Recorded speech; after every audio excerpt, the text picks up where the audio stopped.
Good evening, ladies and gentlemen. We will call the January 19th meeting of the Common Council to order. I will ask our clerk to call the roll to determine a quorum. Alderperson Rote. Here. Vitale. Here. Weigel. Here. Barzak. Here. Chapletsky. Haas. Excused. Lysick. Here. May. Here. Probst. Reinke. 9 present, 1 excused. We have a quorum. Our pledge tonight will be led by Alderman Dan Rote. I pledge allegiance to the flag of the United States of America and to the republic for which it stands, one nation, under God, indivisible, with liberty and justice for all.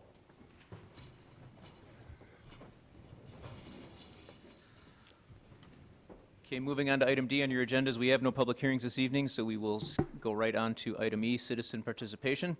This is an opportunity for residents to address the Common Council on any matters of interest to them. Is there anybody that wishes to address the council under citizen participation this evening? If you do, please approach the podium up here to your left and sign in on the clipboard either before or after your comments, and we will need your name and address for the official record. I've signed in already, sir. My name is Linda Gatton. I live at 2469 South 80th Street here in West Allis, Wisconsin. My husband and I are the block watch captains on our street, and we have lived in West Allis for 36 years. For the record, I would also like to say that I was a City of West Allis employee for 26 years. I'm here to speak on the proposed changes in our health insurance. And I know there's a lot of people that will probably not have any sympathy for me, because a lot of people seem to think that government employees are given the world, and I can assure you, we are not. I worked very hard when I was an employee here. I've been retired for 8 years. I still have people approaching me on the street, my fellow citizens, that say what a good job I did, how much they miss having me work here.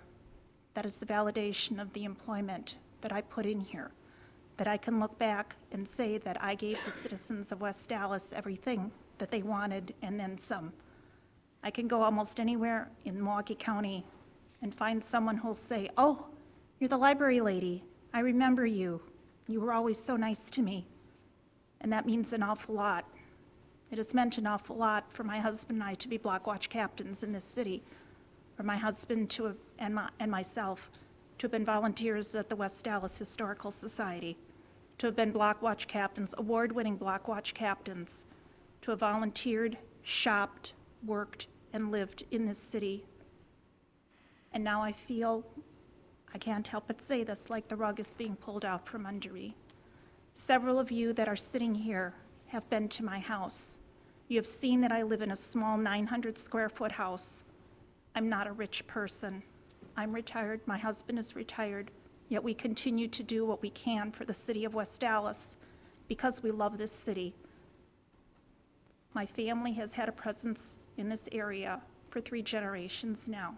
When other people had a chance to leave the city because they said they wanted lower taxes or they just wanted to get out of the city even though they were employees, my husband and I made every effort to stay. I even wrote to my state senator, my state representative, to say, I don't believe in people who work for the city not living in the city. And that's one of the reasons why I chose to stay here, because I was a taxpayer too, as well as an employee, and I felt that that was important to live here if I'm going to be paid by the taxpayers of this city. I've heard comments being made that there are 2 options for us in the current plan for health insurance. And I've also heard people say to me, well, you have an option to have more choices for doctors, and it's only going to cost you a little bit. $6,000 and a 20% copay on everything is not a small amount. My husband is retired, and I am retired.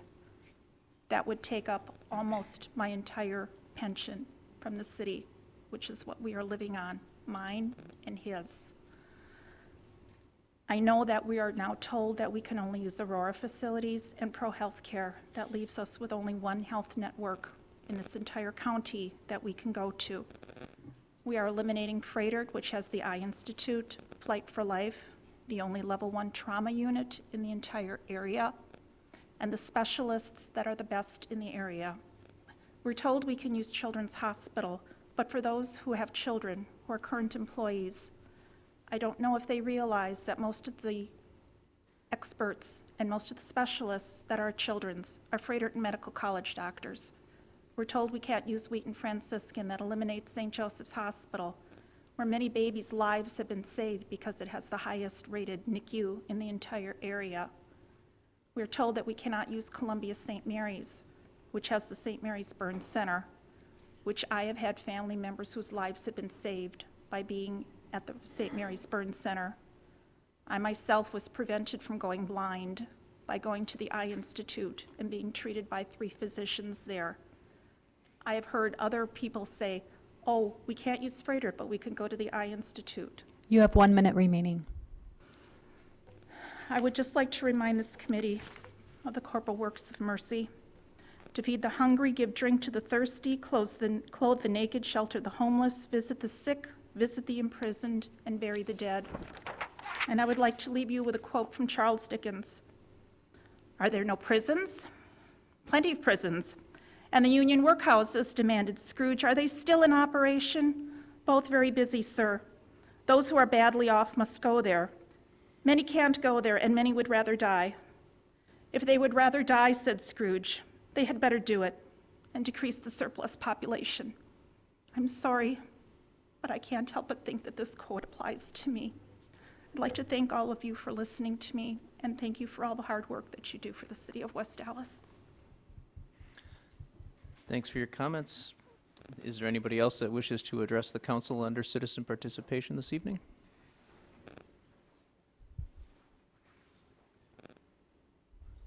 Okay, seeing none, we will close citizen participation, and we will move on to item F on our agendas. Our standing committees will be meeting during recess.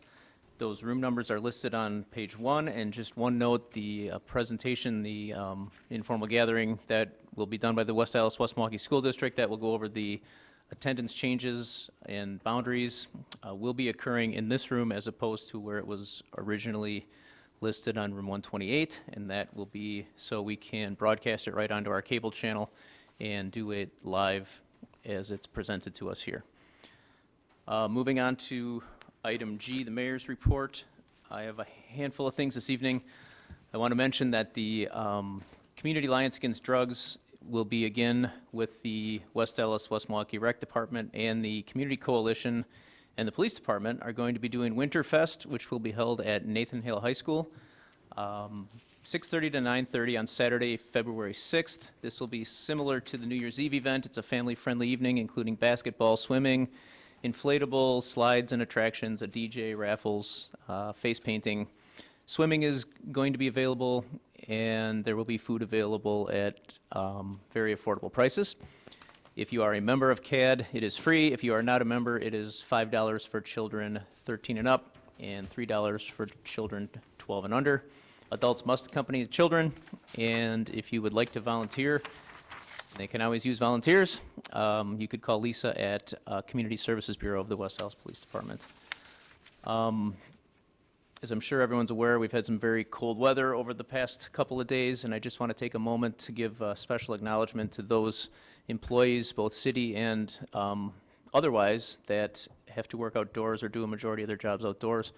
A lot of us that are in the office more often than not, when you go out to retrieve that empty garbage cart and the cold metal hurts your hand just carrying it up the driveway. Very much appreciate the work that's done in these cold temperatures. I guess the good news is that over the next couple of days, temperatures will be warming up, and with that warm weather, we should let everybody know that there are some ice rinks popping up in some of the parks in our community. I know that Friends of La Follette Park has once again flooded an area there, and they have some hours in the evening and hours on the weekends. They do not rent skates, unfortunately. You have to bring your own. And I believe there's another one at, is it Rainbow Park also? Saturday evenings. And lastly, I just want to mention that February 9th, the long-awaited return of Crawdaddies to West Dallas. They will be opening on Fat Tuesday. That concludes the mayor's report this evening. Do we have any alderpersons' reports? Mayor Devine. Alderman Probst. Well, I would like to give kudos to a number of our West Allis churches that opened up their doors in line with the mayor's comments before on the cold weather, that opened their doors for some of our less fortunate residents so that they had a warm place to sleep.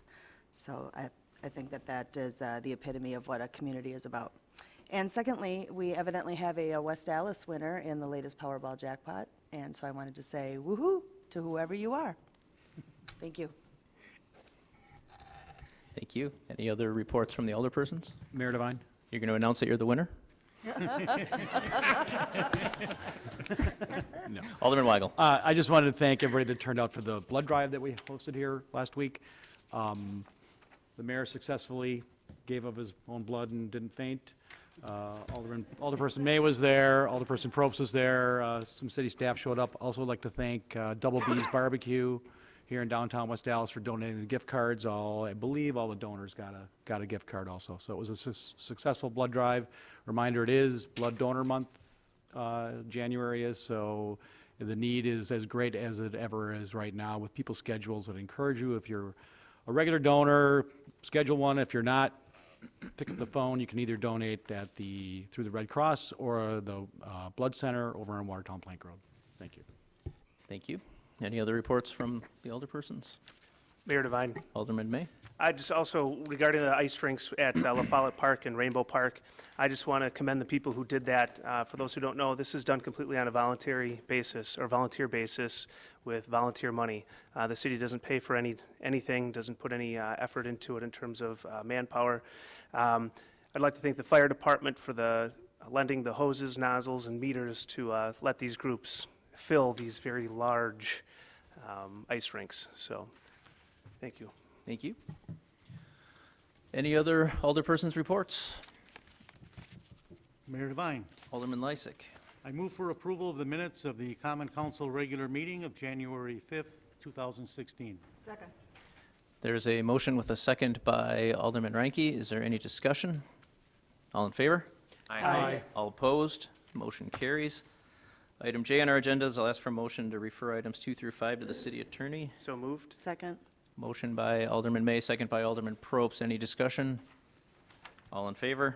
Aye. All opposed? Motion carries. Item K, Chairman Vitale, we will just report that out with the original administration and finance? Yeah, we do it after recess. Okay. Mayor Devine, Alderman Lysick. I move that we stand in recess until conclusion of the committee meetings. Second. There's a motion with a second by Alderman Weigel. Is there any discussion? That's okay. Some other alderman down there? All in favor? Aye. All opposed? We are in recess. As long as it wasn't me.